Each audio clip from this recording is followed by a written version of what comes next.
Makikita nyo dito, may apat na terminals, no? Dito sa baba, A1, A2, yung tagging. So ibig sabihin ng mga kirig, pares itong mga kirig, no? So hindi rin ito ibig sabihin A1, A2 coil ng magnetic contactor gaya ng ganyan mga kirig. Hindi ito coil mga kirig. This is switch mga kirig, no? So switch ito, pares ito, switch. Parang switch lang ng ilaw mga kirig ba? So A1, A2, switch. So ito naman B1, B2 mga kirig is switch din ito, no? Switch din ito. So bali dalawang switch ito mga kirig. Pero yung ang unang ko ipapakita sa inyo mga kirig is itong float switch na madalas natin makikita sa mga stainless na nilalagay mga kirig. So dito mga kirig sa tangke namin, so kung makikita nyo yung mga white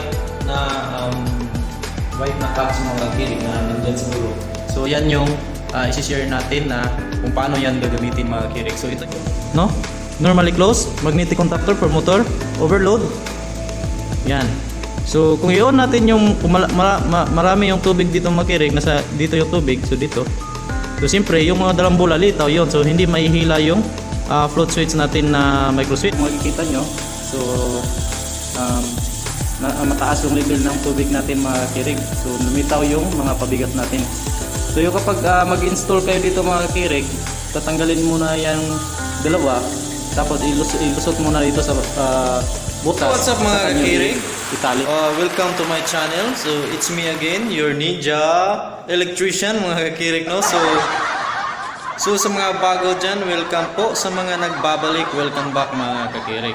So medyo matagal akong kagawa ng mga videos ko mga kirig, no? Kasi medyo busy kasi tayo mga kakirig, no? Kasi kulang yung tao namin dito sa water refilling station. Kaya ako na yung pumalit sa kanya na maghugas ng mga galon mga kakirig. So yan po ang isa sa trabaho ko mga kakirig, no? Kapag reliever ako ng reliever ako dito mga kirig, no? Kapag kapag may absent or mag-absent yung tao ko mga kirig, no? So hindi ko to pagmamayari mga kirig, company po ito, pero dito ako na assign mga kirig para i-manage itong water refilling station at saka maintenance dito sa machine na to mga kirig, no? At saka magmo-monitor ng mga deliveries mga kirig. So ito yung isa sa trabaho ko mga kirig. Ako yung magiging reliever kapag kulang yung tao mga kakirig. So by the way mga kirig, ang video natin ngayon mga kirig is a tutorial sa float switch mga kirig, no? Kasi ito yung isa sa nakalimutan kong ituro mga kirig or i-share yung kung paano gamitin yung float switch. So may nakita ako na comment mga kirig, kasamahan natin. So ito, so kung paano daw yung connection mga kakirig. So isi-share ko yung knowledge ko about float switch mga kakirig, no? So tara!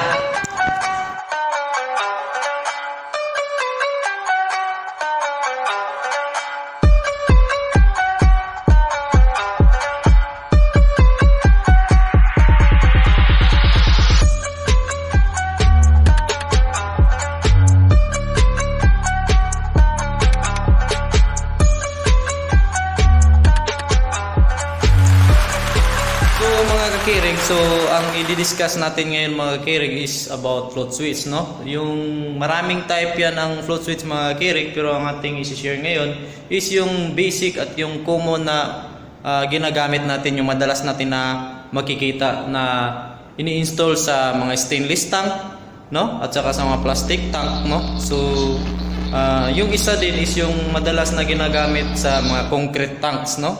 So float switch tayo mga kirig, no? So ang unang ipapakita sa inyo mga kirig is itong float switch na madalas natin makikita sa mga stainless na nilalagay mga kirig. So dito mga kirig sa tangke namin, so kung makikita nyo yung mga white na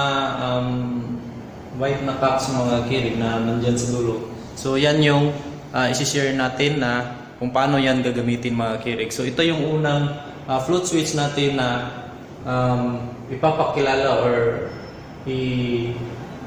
isi-share kung paano mag-function ito or paano gamitin ito mga kirig, no? kung paano siya gumagana. So by the way mga kakirig, iba yung float switch at saka floatless relay mga kakirig, no? So sa mga next video natin, i-explain din natin yan yung floatless relay kapag may time na tayo na mag-explain or mag-vlog mga kakirig. Actually mga kakirig is marunong din ako gumawa or mag-assemble ng controller mga kakirig, no? Controller nitong water filling station mga kakirig, no? Complete setup. So isa ito sa mga sideline ko mga kakirig, gumawa ng mga controller ng water refilling station at saka yung complete setup. So sa plumbing meron akong konting idea, no? At saka sa proseso nito. So pero sa akin lang makukuha ko talaga na project is yung controller nito, no? So at termination at wire tappings mga kakirig. So sa gustong magpagawa dyan, PM nyo lang ako mga kakirig, no? PM nyo lang yung page ko or sa aking main Facebook na account, no? Ito, nasa baba. So PM nyo ako mga kakirig para kung gusto nyo magpa-install ng ganito, may mga kakilala din ako. At saka sa mga susunod na videos mga kakirig, kapag may time na talaga tayo, aabotin tayo dyan mga kakirig, no? So isi-share ko rin yung kaalaman ko dyan sa water refilling station. So balik tayo. Kita nyo yan mga kakirig, so yan yung isa sa float switch. So sa setup dito mga kakirig, so hindi ako ang nag-install to mga kakirig, no? Kasi yung contractor yung nag-install ito. Pero marunong ako mag-install ito mga kakirig. So tamang-tama, may actual tayo na float switch dito mga kakirig, no? So ito pa isa. So may dalawang tangke tayo dito. Tapos may tatlong float switch na naka-install. So pero ang gagawin ko muna ngayon mga kakirig is i-explain ko muna kung paano ito gumagana at paano ito i-explain. Paano ito ini-install mga kakirig. I-explain muna natin yan via drawing mga kakirig, no? So i-convert diagram muna, explain ko via diagram, tapos actual mga kakirig. So titingnan natin yun kung paano yun in-install at paano yun gumagana mga kakirig. So diagram ko muna mga kakirig, no? Para medyo may idea na kayo sa float switch mga kakirig. So ngayon mga kakirig, i-drawing muna natin yung float switch via symbol mga kakirig, no? So motor control symbol. So itong hinawakan ko mga kakirig is ito yung isa sa type na float switch mga kakirig, no? So may iba't ibang kulay ito at saka design, pero iisa lang ang kanilang function mga kakirig, no? So depende sa manufacturer. So madalas na ganitong type mga kakirig, kung makikita nyo, may lubid talaga yan, no? So may lubid to, no? Kasi sa dulo nito or sa dulo ng lubid is ito yung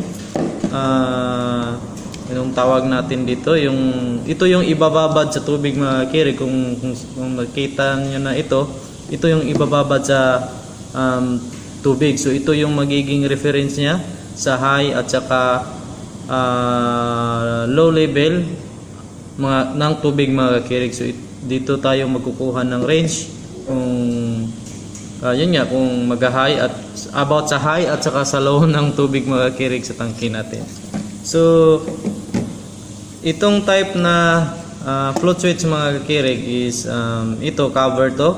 So ayan, ito yung sa load nya. So sa ganito na switch mga kakirig, so makikita nyo, so ang brand nya is Radar. So mayroon ring tayo na ganito yung brand niya. So hindi po, this is not sponsored mga kakirig. So tinanggal ko lang ito sa existing namin. So makikita nyo dito may apat na terminals, no? Dito sa baba A1, A2 yung tagging. So ibig sabihin ng ito mga kakirig, pares ito mga kakirig, no? So hindi rin ito ibig sabihin A1, A2 coil ng magnetic contactor gaya ng ganyan mga kakirig. Hindi ito coil mga kakirig. This is switch mga kakirig, no? So switch ito, pares ito, switch. Parang switch lang ng ilaw mga kakirig ba? So A1, A2 switch. So ito naman B1, B2 mga kakirig is switch din ito, no? Switch din ito. So bali dalawang switch ito mga kirig, pero yung normal position nila is magkaiba, no? So si A1,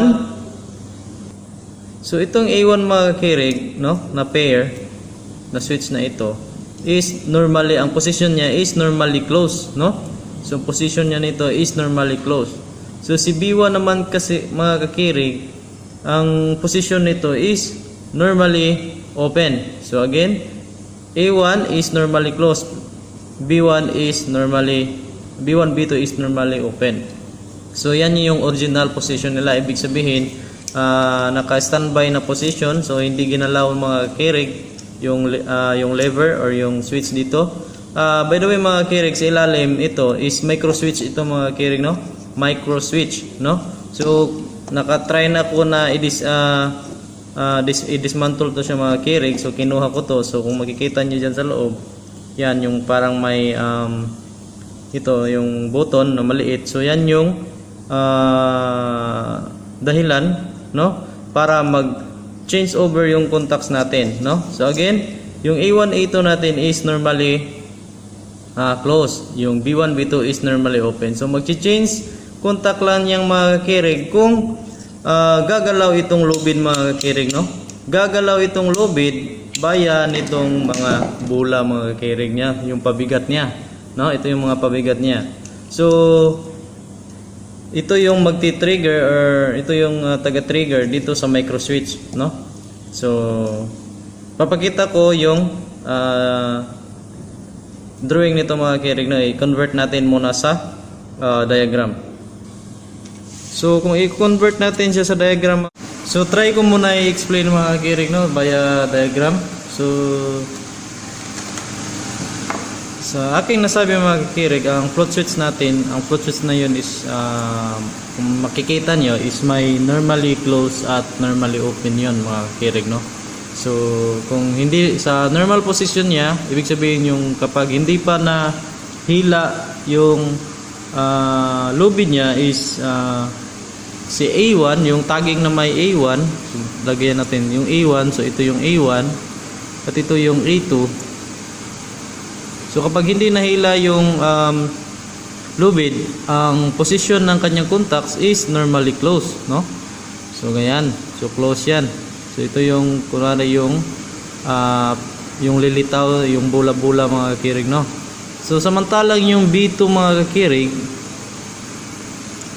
is normally open yun. So B1 at B2, so normally open yun mga kirig. So ganyan, so yan yung hila.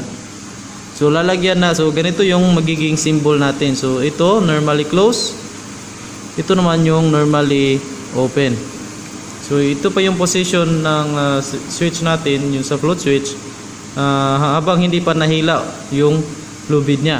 So bali isa lang ito silang device. So kaya ang magiging lagyan na natin sila ng ganitong symbol, no? Yung parang may putol-putol na linya. So ibig sabihin yan kapag gagalaw ito, gagalaw din siya. So, ibig sabihin sabay yan, no? So kapag mag-close, mag-open to, so ganun, kung baga ganun, sabay talaga sila na gagalaw. So in simple words mga kirig, or another explanation sa diagram is para lang three-way mga kakirig, no? Alam nyo ba yung three-way switch? Yung sa ilaw natin, no? Yan, parang ganyan lang siya mga kirig, no? So kapag pinindot natin, lilipat dito, no? Lilipat din dito. So lipat-lipat lang itong needle niyan dito, no? So kapareho lang sila, pero style natin is ganito. Kung i-convert naman natin siya sa via ladder mga kirig, ladder na symbols, so normally close is yan, ganyan, at saka normally open. So yan mga kirig, no? So kung si A1 ang ating gagamitin mga kirig sa control circuit natin, so kung si A1 ang ating gagamitin, so normally close siya. So sa position na ito, ang motor natin is nakaran, no? Kasi naka-close siya. So kapag nag-open siya mga kakirig, so siyempre mag-stop yung motor natin kasi naka-open yung circuit natin. So kung sa tangke natin siya gagamitin, no? So dahil sa position na to is normally closed siya, so ibig sabihin hindi pa nahila yung lubid, so ibig sabihin marami yung tubig mga kakirig, no? So ibig sabihin yung motor natin dito kapag high level, so ito ay pwede natin gamitin during high level kasi hindi pa nahila ng lubid mga kakirig, no?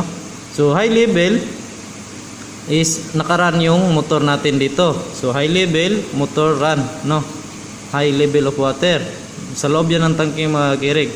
So kapag nag-open to mga kakirig, so siyempre pag nag-open, so stop yung motor natin. Open. Ganito. Kapag nag-open mga kakirig, so stop ang motor natin. So ibig sabihin low level yung tubig natin. So kabaliktaran din dito sa B1 B2 mga kakirig, kapag hindi pa nahila yung lubid, so yung motor natin is naka-stop, no? So ito naka-stop yung motor natin kasi mataas yung level natin. So high level, naka-stop yung motor. So kapag nahila na yung lubid, mababa na yung lubid, so mag-run yung motor natin. So tapos kapag low level, so kabaliktaran dito sa A1 at saka sa A1 at A2, B1, B2. So makikita nyo, normal position, high level, run. So dito, normal position, high level, stop yung motor natin. So kapag bumaba na yung tubig, low level, mag-stop yung motor natin. So habang dito kapag low level, nag-run yung motor natin. So ibig sabihin mga kakirig, bawat auxiliary contacts ng float switch is may kanya-kanyang function. So dito sa normally closed, madalas gagamitin natin siya for draining. So ang draining mga kakirig is yung motor is hihigupin niya yung laman ng tangke. Kaya kapag maubusan ng laman, so mag-open to, mag-stop yung motor natin pag low level, no? Magbabalik lang siya mag-run kapag mag-high level na yung tubig sa tangke. So while dito sa normally closed, normally open, B1, B2 natin, madalas gagamitin natin siya madalas gagamitin natin to for filling. So ang filling mga kakirig, ibig sabihin yung motor naman is lalagyan niya ng tubig mga kakirig. So kaya kung dito kapag high level yung water natin sa tangke, stop yung motor natin kasi mataas yung tubig. So kasi nag-fill siya. So ibig sabihin lalagyan niya ng tubig. Kapag nag-low level naman mga kakirig, so siyempre hihilain itong mahihila ito yung micro switch natin sa float switch. So magkukontak to. So dyan tatakbo yung motor natin para i-refill or lagyan ng tubig yung tangke natin. So example natin sa drawing mga kakirig, So ito may magandang drawing ako dito mga kakirig, no? So ito ay symbolize natin sa tangke. So ito naman yung motor. So control panel. Ito is yung float switch natin. So ito is going to distribution mga kakirig. So i-distribute na yung tubig. So ibig sabihin mga kakirig, yung arrow na to is ganito yung flow ng tubig. So igupin ng motor yung tubig sa tangke, no? So ang float switch nito mga kakirig is ang magiging protection, ang function ng float switch dito mga kakirig, kapag bababa na yung tubig, kunwari yung tubig umabot na dito, no? So siyempre yung dalawang bola is maghahang na, no? Yung magbitay kung sa Bisaya, maghahang na. So mahihila yung float switch natin dito, yung nilagay natin na float switch. So siyempre yung normally close, no?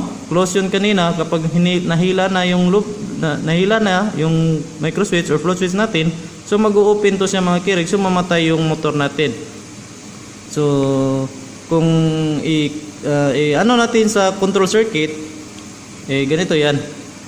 So ito mga kakirig, so ito yung switch natin, toggle switch, selector switch. Ito naman yung float switch natin. So ito, no? Normally close, magnetic contactor for motor, overload. Yan. So kung i-on natin yung marami yung tubig dito mga kakirig, nasa dito yung tubig, so dito. So siyempre yung mga dalawang bola litaw yon. So hindi mahihila yung float switch natin na micro switch. No, kapag na-close to, close din to, maraming tubig. So, under yung magnetic contactor natin, under yung motor natin. So, yan mga kirig. Kapag kunwari yung tubig umabot na dito, so yung dalawang bola is maghahang na. So, siyempre yung lubid, mahihila na yung micro switch natin, yung sa float switch natin. So, mag-open na to mga kirig. So, once na mag-open to, so mamatay yung magnetic contactor natin. So, patay din yung motor natin. So, ang process na to mga kirig is draining, no? Draining kasi, i-drain niya yung tubig dito sa tangke gamit yung motor. So ganito yung isa sa example kung paano gamitin yung float switch natin mga kakirig.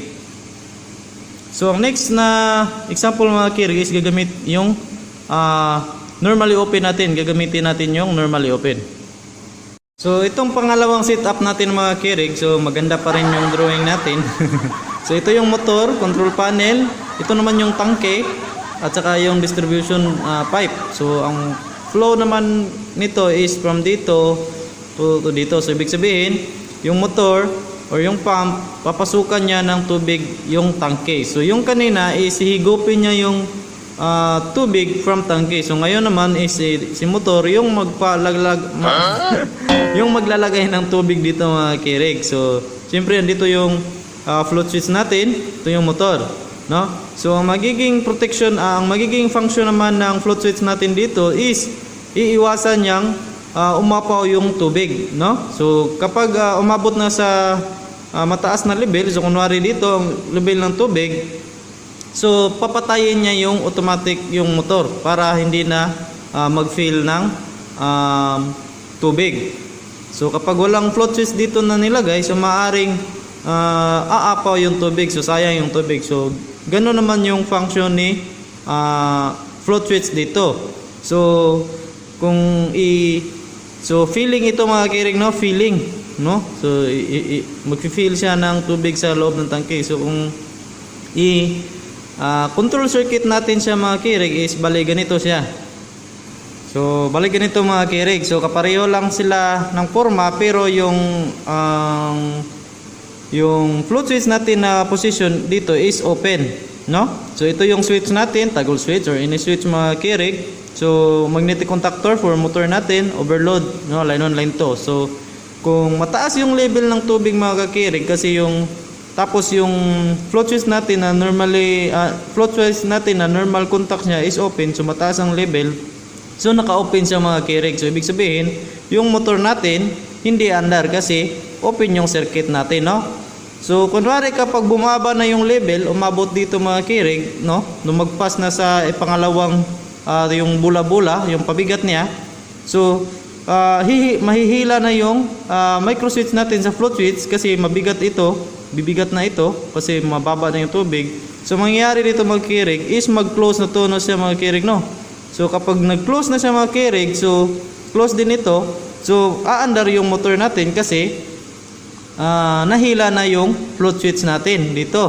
So kapag tumaas ulit yung tubig mga kirig, umabot, so lilitaw na itong dalawang bola, so hindi na mabigat, so babalik sa original position yung contacts ng float switch natin. So bali ganito yung simple diagram natin sa feeling mga kakirig. So itong setup na to is feeling, so yung kanina is draining. So magbibigay na rin ako ng example na circuit. So gagamitin natin yung dalawang contacts ng float switch, no? So maglalagay tayo ng indicator for low level and high level, no? So dito na setup mga kirig. So draining to mga kirig. So again, ito yung magandang drawing natin. So ito yung tangke, yung motor. So ang process flow is dito from tangke, so higupin ng motor yung tubig, tapon dito sa distribution line or sa pipe. So control panel, so yun, nandito yung float switch natin. So kung gagamitin natin yung dalawang contacts ng float switch natin, so ang isang float switch pwede natin gawing pang indicator light niya mga kirig, no? So kapag ganito, pag mataas yung level ng tubig, so syempre yung dalawang bola lilitaw, no? So hindi niya mahihila yung float switch. So yung normally close natin kasi draining siya, so mag-close yan, yung open is yung normally open is still open, no? Kapag puno yung tangke. So yung motor natin is aandar kasi may laman yung tubig, maraming tubig yung tangke natin. Kapag once na maubos na yung tubig mga kirig, so mahihila na yung float switch natin, so mag-open to, ito mag-close. So pag nag-open to, mamatay yung magnetic contactor natin, pati yung motor natin, no? At the same time, kasi nag-open to, nag-close na to kasi nahila na, gumalaw na tong lubid kasi naghang na yung kasi yung pabigat. So nung mag-close to, iilaw tong pilot light natin dito na indicator. So ito kapag umiilaw to mga kirig, ibig sabihin low level yung tubig, no? Kasi hinila na yung float switch natin. So iilaw to. So kapag babalik naman sa taas yung tubig, so mag-open to, babalik to mag-close, original position nila. So babalik na under yung motor, so mamamatay din yung low level natin na indicator.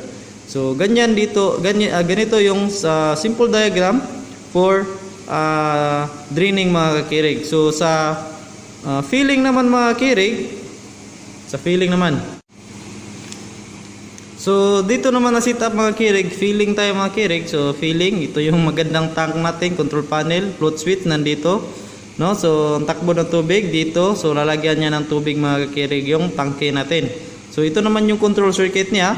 So line 1, line 2, switch, ini-toggle switch. So ito yung float switch natin na normally open, no, mag normally open siya, yung original position niya. So kung mataas yung level ng tubig, so open siya mga kirig. So yung motor natin is naka-stop or naka-standby, no, kasi mataas yung tubig, open dito. So nakat yung kuryente dito patungo sa magnetic contactor or sa motor natin. So dito naman sa indicator light natin, yung normally close natin sa float switch, no, ginamit natin siya sa indicator light. So kasi mataas yung tubig, so mag-close talaga to. So iilaw yung pilot light. So ang magiging tagging natin dito sa pilot light na to is high level water. So ibig sabihin mataas yung tubig natin sa tangke. Kapag bumaba na yung level ng tubig, no, yung dalawang bula-bula natin, yung pabigat is maghang na, so hilain na yung float switch natin. So gagalaw itong contacts niya. So ito mag-close, ito mag-open. So yung pilot light natin, kapag nag-open to, mamamatay to. So ibig sabihin, hindi na mataas yung level ng tubig. Or pwede nyo ilagyan dito is full tank, full level na tank, no? Kapag nag-open to, close, so mamatay yung pilot light. So ibig sabihin, mababa na yung tubig niya. Tapos yung motor natin is aandar na para i-refill na yung motor natin. So ito yung pangalawang example natin sa kung gagamitin natin yung dalawang auxiliary contacts or contacts ng float switch natin. So sana mga kirig is sana ay naintindihan nyo ang simpleng explanation ko mga kirig, no? Basic idea. So kung mayroon na kayong idea about nito, so pwede kayong gumawa ng inyong design. So ingat lang mga kirig, basta isipin nyo talaga is isang linya lang talaga yung dadaan dito sa float switch natin kasi switch nga lang ito, no? So papakita ko sa inyo, papasilip ko saglit sa inyo yung setup dito mga kirig sa tangke namin. Ito mga kirig, so itong tangke na to is raw tank to namin mga kirig, no? So ito yung source namin na tangke. So may float switch na isa. So may motor siya mga kirig, ito. So itong motor, ihigupin niya yung laman dito mga kirig. So ibig sabihin, yung process nila or yung application nilang dalawa or relation is process na nga is draining mga kirig, no? Kasi ihigupin ng motor yung laman ng tangking ito, no?